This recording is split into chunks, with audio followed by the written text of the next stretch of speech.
Hello mga ka-Diskarte Mo TV. Once again, welcome sa ating channel. So ganito rin po ba yung freezer nyo mga ka-Diskarte Mo TV? Fuji Denso, chest type HD o heavy duty inverter na freezer. Yan, so dual function, pwedeng freezer, pwedeng chiller.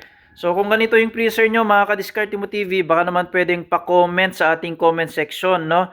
Yung naging performance ng freezer nyo, kung okay ba siya. Yan, so at least magkaroon ng idea yung ating mga viewer kung ano bang brand ang kanilang bibilhin. So yung freezer na to mga ka-Diskarte Mo TV is 14 cubic feet kaya medyo spacious, no? So loob niya ideal to kung meron kang frozen business. Yan. So kamusta naman mga ka-Diskarte Mo TV yung naging performance ng freezer nyo? Sabi ko nga baka pwedeng pa-comment sa ating comment section para at least magkaroon ng idea yung ating mga viewer kung anong brand yung kanilang bibilhin. Ayan. So yan.